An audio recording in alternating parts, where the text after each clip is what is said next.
Hello, everyone. I'm so excited that I have the opportunity to do this interview today. So again, my name is Brittany Miller, and I'm with Raising Special Kids. And today I get the opportunity to talk with Courtney Burnett. Courtney is a seasoned mother. She has three wonderful children, and her daughter Hannah has cerebral palsy. She also is a master IEP coach and an advocate here in Arizona for the disability community. She is an SLPA, and she also volunteers as a parent leader for Raising Special Kids. So thank you so much, Courtney, for being willing to talk to us about teletherapy and how it's going for your families. So I'll let you take it away. Absolutely. So I love being a parent leader here with Raising Special Kids. I've been doing that for about 4 years, I believe. I was kind of invited to work on a project with Dr. Wendy from PCH, and working through that, I got invited to be a parent leader. And I was shocked because I actually hadn't heard of Raising Special Kids until I got invited to be a parent leader. And so I really enjoy helping bring parents to that resource and helping them know that that's available here in the community. And as you mentioned, I do work in the community being an advocate. And one of the things I'm most proud of is working with my fellow leaders with Dignified Changes and working on a bill that we got passed for accessibility here in Arizona for universal changing tables. That's super wonderful. We're really grateful to have your viewpoint as a professional and then also as a mother, because I know your daughter is also doing teletherapy right now during this pandemic. Absolutely. So if we can go ahead, we can move the slide forward there. There's a little bit about my background, and there's my daughter, Hannah, and she has been doing telehealth, what we just started, and we've done some of her doctor's appointments that way. So we can actually move to the next one because we kind of covered that. So teletherapy, it's something totally new, and we all kind of got thrown into it, and I'm grateful for it because I was able to continue to serve my clients, and my daughter was continuing to be able to see her services. But let's be honest, all of a sudden we were thrown into something totally new that most of us had never done before, and it was a little bit scary and overwhelming.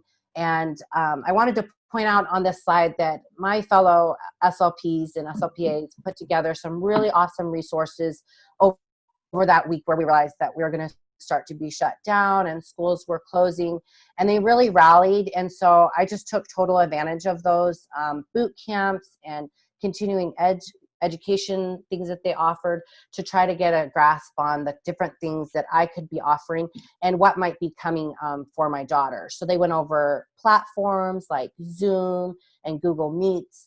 They went over the benefits and the negatives of those different platforms to try to help you understand like which one might be good for you, your clients, or your school district even. So I think just acknowledging that this is totally new and that most of us are experiencing this for the first time. And it's okay to have those different feelings with that. So I'm personally using Zoom with the added security features of the waiting room and the password because it has the best shared screen options for my clients to be more interactive in the therapy. And it also allows the parents to keep control of the mouse and do some of those things, which one of the other platforms doesn't really have that as much. So 5 teletherapy truths. Communication and just being able to communicate with your team and be able to say what's working, what's not working, and just having that honest conversation has been really helpful. So some of my parents have said, I really like that idea. I could see where you were going with it, but this is the trouble I had with it. And just being able to take that information and not take it personally, but really use it as a learning opportunity, I think is super helpful. One thing I've loved is my families and my clients giving me grace with technology. And sometimes they're struggling to get on. Sometimes I didn't realize they were in the waiting room. So just being able to text and say, I'm here, give those reminders, but just realizing that we're in a crisis mode of a lot of other things going on. And I know, Brittany, you've experienced that too as a special needs mom and a working mom and all these different things happening.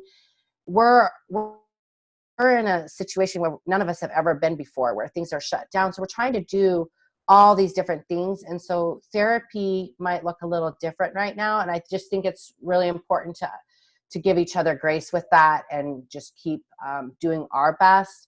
And this has been a really great opportunity for me to collaborate with my daughter's school team in a totally different way than we had before, and being able to learn from them and have those collaborations. Same with my clients that I'm seeing through DDD, the home speech therapy that I'm providing through telehealth. So for me, just being able to collaborate with the families.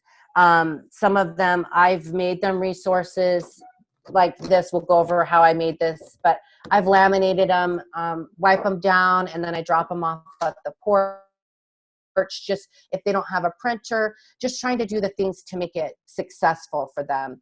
And then effort and action trump perfection. I know some of my fellow therapists I am scared to start. I'm scared to provide my first telehealth because they wanted it to be, we have high expectations when we're serving our clients. We want the best for them. And so a lot of us were just encouraging each other, you just have to do it. And once you start doing it, you'll figure out your rhythm. It's just a different way of serving our clients. So we kind of had to just be able to just get in there and start swimming, and those things would come together.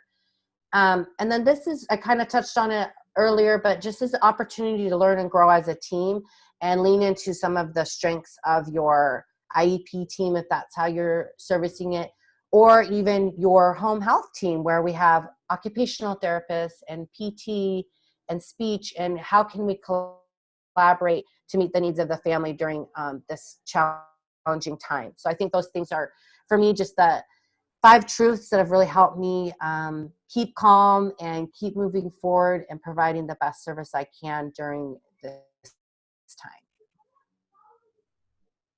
So some of the resources that I learned about, and I wanted to share them not only for families, but for other therapists that might be tuning in, is because these resources are very inexpensive or free, and there's a way that you can even share them with your clients.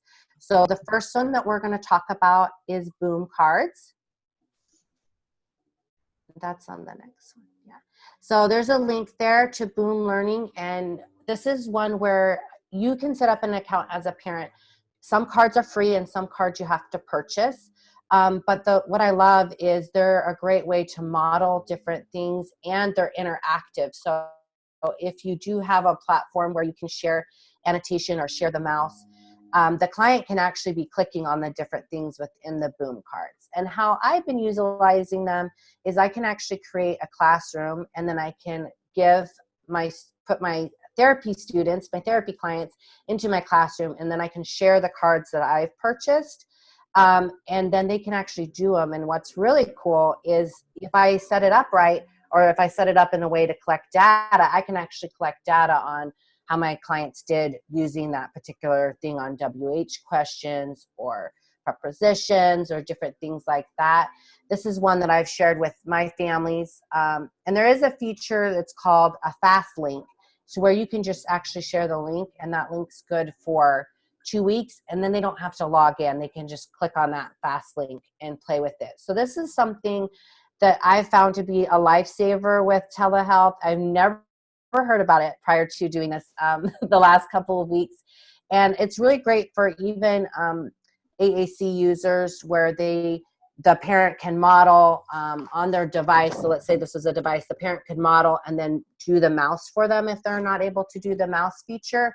But we've been able to practice different core vocabulary on my daughter's device using the Boom cards. So that's something that I wanted to point out to families. And don't be afraid to, if you hear about this and let's say your therapist isn't utilizing it, but it sounded really cool, don't feel like you're going to offend us by bringing some suggestions to the table, because I think I don't know everything that's out there. I've been overwhelmed trying to pull together lesson plans and do things differently. So I personally welcome hey, I heard about this on Raising Special Kids, and do you want to look into it? Do you think something that we could incorporate it into our therapy sessions? It looked really fun, and let the therapist explore with it. I think that sometimes we think, well, I don't want to offend them by giving a therapy idea because they're the professional. But the truth is, just like you're an equal member of the IEP team as a parent, you're an equal member of the therapy team too. And so your insights and suggestions are welcome, and they should be welcomed by your therapist to bring those to the table. I just want to give a little shout out to Courtney. So Courtney is also my daughter's speech therapist, and we have been utilizing this Boom Learning for her. And, you know, my little Brooke, she needs very much hand over hand or, you know, parental assistance with the Boom Learning. But we've been able to, you know, get an account that Courtney sent us. So for families that are listening, it's really easy to set up. And Courtney was able to plug in core words that we're working on with Brooke, and then it's in interactive stories, so it catches her interest. So I just wanted to share, having personal experience as a mother, that this has been really effective in trying to keep her engaged at home. That's awesome. I love that she's learning it. And another one, I had actually just gone to a conference, AAC in the desert here locally in Arizona, right prior to all this breaking out. And I actually learned about essonpix. And this is another one where I'm like, how have I not known about this for all these years I've been providing therapy? And essonpix is super inexpensive. It's $36 for the whole entire year. And what's really cool is they have pre-made materials that can be interactive through PowerPoint, or you can actually download them so they can be used in person or through telehealth. And the one thing that I love about it is they have the pre-made materials, but then you can actually make your own materials customized to each of your clients' needs. So during one of my sessions, my client just kind of got up, you know, which just happens during telehealth. She ran and she got a book and she brought it back. And one thing I've learned, you know, in person, whether I'm servicing in person or through telehealth, is you have to be flexible and kind of go with where the child's going. And she was super excited to read me this book. So she actually read me the book, and then I was able to pull up essonpix, and we picked out the different things from the story for story recall. We created a virtual game right there during our session, and then she got to play it. I was able to do that because I knew about essonpix. I had it easily accessible on my browser, but I was able to just think on my feet and pull together that and go with the child's interests, which is always going to be more effective. And we were able to play that game. So you can create articulation things on there. They've been really great about adapting during this time. So they actually made some OT activities where the therapist can send them to the parent and they can print them and they can do cutting and different things on there as well. So I highly recommend it. They have different therapists on staff that give input. And then they've also been really great about listening to parents and other input during this time and just adapting. Like, for instance, there was a long way of doing the tokens for the board game. And when he heard about how many steps it was taking, the owner actually went in and did the programming to make the tokens more accessible in PowerPoint, so you don't have to do like all these crazy steps. So they've just a great company, and I've been utilizing them during my therapy session. I think it's just another great resource that either a parent could say, hey, I'm going to go ahead and get this and I'm going to try it and see what I can do for my child's goals. Or again, they can share it with their school team or their home health team and say, hey, have you heard about this? Can we utilize some of these things in our online learning platform? Because again, my husband's a teacher and he was thrown into a totally different way of teaching that he's never done in his 13 years of teaching. So it just, again, they might not know what they don't know. So just sharing that in a collaborative way, which I know is one of Raising Special Kids' philosophies, is work with your team in communication in a collaborative way and see where it takes you. Because again, these school districts are being thrown into a lot of different things right now. And so just saying, hey, I heard about this resource. Could we put this into the Google Classroom or whatever platform your school is using? It's just another great tip for successful therapy or home learning. Smarty symbols is something I've been utilizing for the last year. It is where I made this core board, and the picture on the slide is actually a core board that I downloaded, laminated, and dropped off at my client's house. Because again, listening to the family needs. Sometimes they didn't have the availability of the different tablets where this was on, so making a paper one, or it was easier for the caregiver to implement using the core board that's printed versus the learning curve of the device. So some families are, the school team might be really familiar with the communication device, and yet the caregivers at home might not. So sometimes going low tech with the paper version is better. I was also able to make, how are you feeling? And I can make this available for anybody who wants it. So I took the different symptoms of COVID-19, the flu, some of the ones that common cold, and I put them all on here so that a child could try to communicate the different things they might be feeling. And then a parent could also feel calmer knowing that, they're not feeling one way versus another. You can make a first then board. First, we're going to do this, then you get that. That's something that's used a lot at home and in schools to help manage expectations and behaviors. You can actually make a rewards chart in there, a visual schedule in there. So it's a really great resource for therapists and parents. And if you go to my Smarty Symbols, through that link, they actually have it free for a little while because of the pandemic and everything going on. So they've made it super affordable, free, and then a really low cost going forward. So again, I think it's a great one. And if you share it with your therapist, they might have it, or they'll be willing to invest in it because they can provide it for more than one family. So I think that's just a great way to get some of those visual supports that might be lacking. Or being home, I don't know about you, we are rarely home, all 5 of us, for hours on end, day after day. And so new behaviors or new things might be developing that were not there before because, again, we're dealing with not only being home, but all those feelings of fear and anxiety and change that us adults are feeling. And our kiddos are feeling that too. And even though my daughter is nonverbal, she has all those feelings. And so the more I can try to help model that language for her using these visual supports, I think that helps cut down on her anxiety and frustration. And I can't emphasize this enough. I use it with my daughter's team all the time, but just the collaboration, keeping those open lines of communication, try to keep it fun. I know when I keep therapy fun and interactive, my clients stay engaged. And I know that for my own daughter, we have to try to do different things to keep her engaged and excited about that. And they're still learning. So I think that it's important that learning doesn't have to take place just at a desk, in a very structured environment. We've been doing OT with cutting her bananas a certain way, and I'm helping her poke the banana with a fork and get it to her mouth, or eating her oatmeal.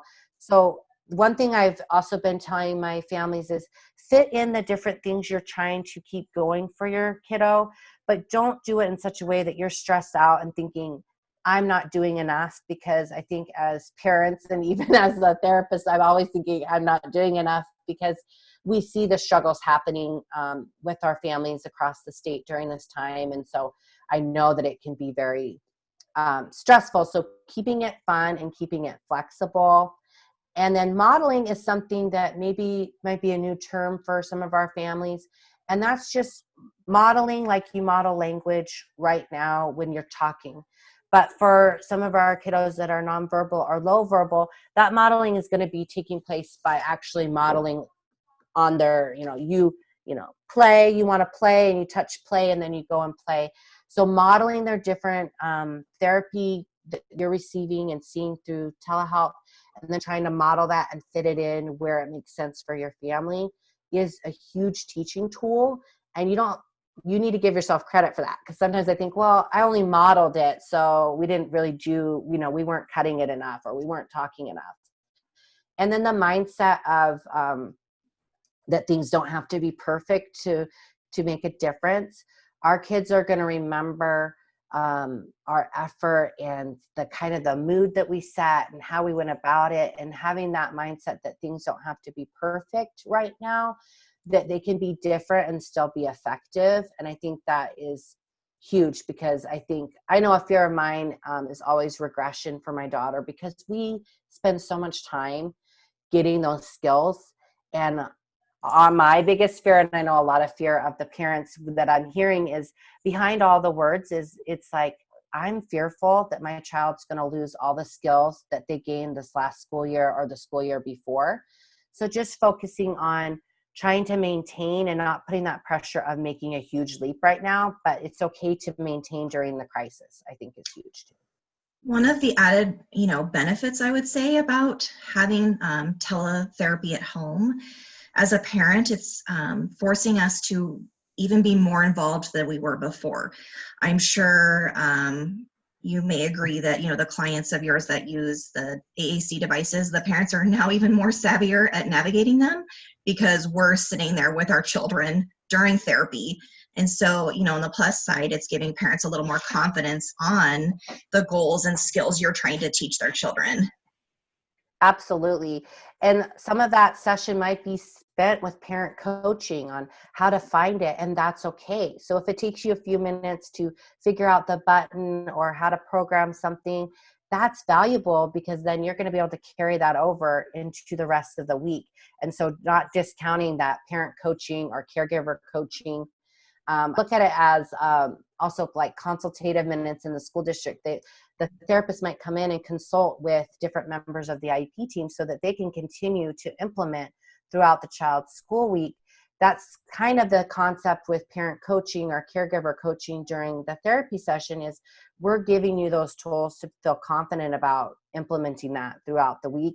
And that's okay to spend some of the session doing those collaborative pieces as opposed to just, direct during the therapy. That's such a good point. And I just have a quick question. So overall, Courtney, do you feel like your kiddos that your clients, are they adapting okay to this new form of therapy? Yes, I would say that they're doing really well. I mean, we've had some struggles. We've had to, re-bring them back to the computer, or sometimes I'm moving on the computer with the family. And so just being creative. But overall, I think they're doing great. I saw the biggest fear was the parents, like fear of technology and fear of not knowing how to do it, and they were going to mess it up.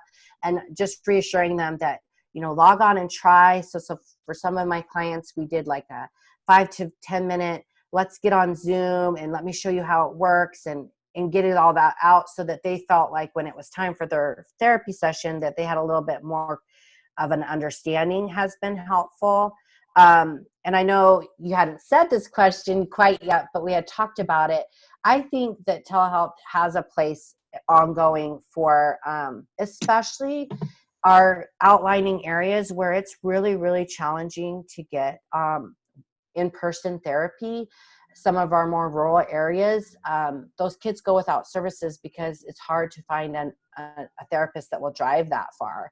So I feel like that there's a discussion to be had there. And I know that school districts have been using telehealth in rural school districts for a while. And I see a benefit for home health as well, because there is that ability to collaborate with the parents, to be creative with all of the different online technology resources we have today.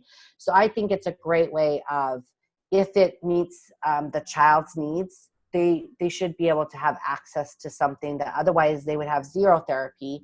And I know for my daughter that early intervention and ongoing therapy services have gotten us where we are today. And that had we not had that, I don't think I would see the progress I've seen in her.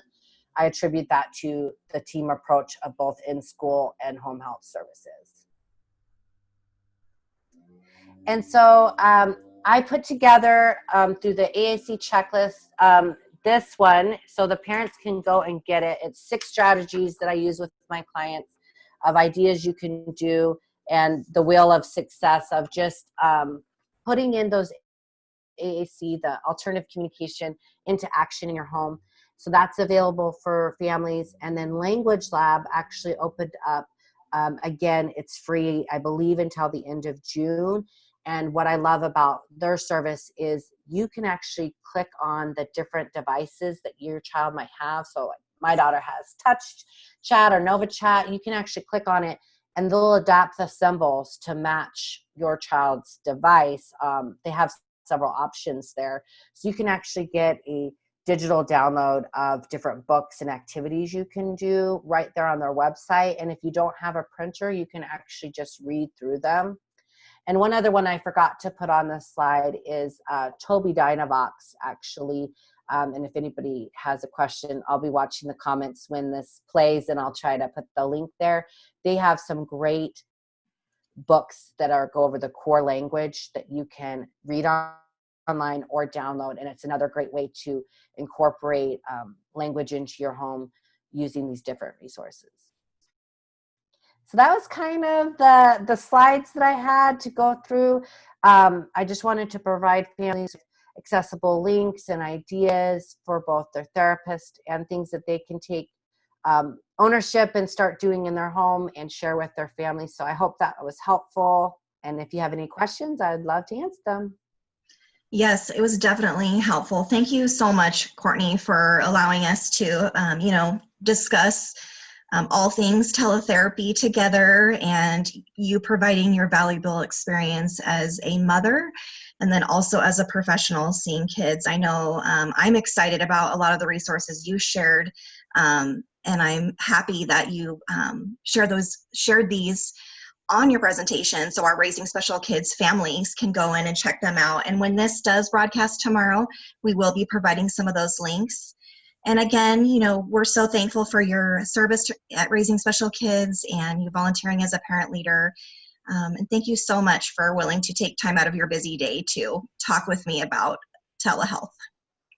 Really, anytime, and it's such a pleasure. So I really feel like if families have questions, take advantage of the resources that Raising Special Kids has, and they have just the community connections to help connect families to what they're needing.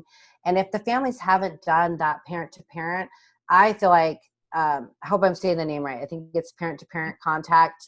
Yeah. It's where they pair you, Raising Special Kids pairs you up with a parent who's a little further along in the journey than where you are. And that's so helpful and calming to families. So I've had a couple of those parent-to-parent contacts where I'm answering questions about communication devices or AFOs or different walkers, or did you take advantage of doing Botox injections for spasticity and how did that work? And the fear of the unknown is really a real thing, and having a parent that you can chit chat with who totally gets it and is on the same kind of similar journey. Nobody's journey is exactly the same, but just somebody who's been where you're going is really important. So that's something that's super valuable that I think that more families should take advantage of, because I know I would have really liked that early on in Hannah's diagnosis. I know that, and even right now where we're isolating and we're doing that for good reasons, but it's even more of that feeling of being alone. Is somebody else's kid staying up all night? What are they doing for that? Is somebody else's kid struggling with behaviors? It's that feeling of, is it me? Am I doing something as a mom, or is this kind of normal for the situation? And I know for you, when you share those different experiences you're having with your daughter, it helps me be reassured that it's not great, but it is something that is happening throughout other homes. And that reassures me, again, that mom guilt. I don't know if I'm the only one that ever has it, but that mom guilt of, is it, am I not doing enough to meet my child's needs during this time? I think it's helpful to know that other families are struggling with those same things. And here's 5 things that have worked for us. Maybe you could try one and hopefully it would help with you. And if not, at least that knowing that you're not alone, I think is huge for the emotional support in special needs community. Thank you so much, Courtney. In closing, you brought up one of our most beloved programs at Raising Special Kids is the Parent Leader Program. And there's nothing like talking to a veteran fellow mother who has been in your shoes before. So for the families listening in, I hope you were able to gain some new insight and learn some new tools that thankfully technology has provided for us. And if you have any questions about teletherapy, you can call Raising Special Kids at 602-242-4366, and our family support team is happy to help you. Thank you so much.